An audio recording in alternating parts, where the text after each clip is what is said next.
हाथी और शेर की कहानी। एक बार एक जंगल में एक शेर अकेला बैठा हुआ था।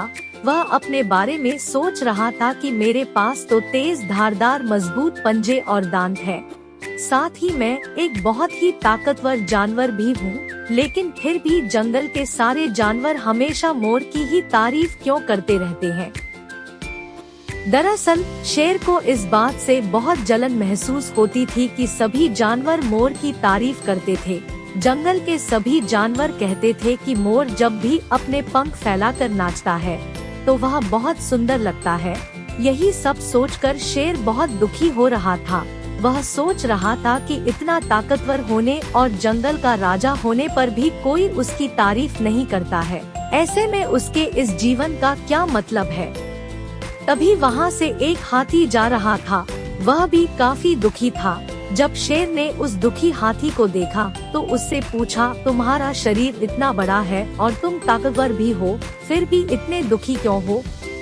तुम्हें क्या परेशानी है?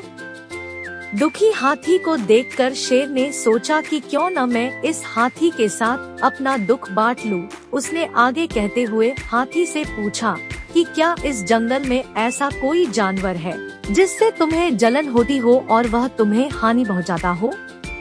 शेर की बात सुनकर हाथी ने कहा, जंगल का सबसे छोटा जानवर भी मुझ जैसे बड़े जानवर को परेशान कर सकता है।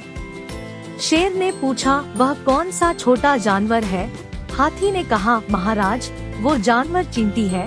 वह इस जंगल में सबसे छोटी है, लेकिन जब भी वो मेरे कान में घुसती है तो मैं दर्द के मारे पागल हो जाता हूँ। हाथी की बात सुनकर शेर को समझ में आ गया कि मोर तो मुझे चींटी की तरह परेशान भी नहीं करता है, फिर भी मुझे उससे जलन होती है। ईश्वर ने सभी प्राणियों को अलग अलग खामियां और खूबियां दी है, इसी वजह से सारे प्राणी एक जैसे ही ताकतवर या कमजोर नहीं हो सकते हैं। इस तरह शेर को यह समझ में आ गया कि उस जैसे ताकतवर जानवर में भी खूबियों के साथ कमियां हो सकती है। इससे शेर के मन में उसका खोया हुआ आत्मविश्वास फिर से बढ़ गया और उसने मोर से जलन करना बंद कर दिया।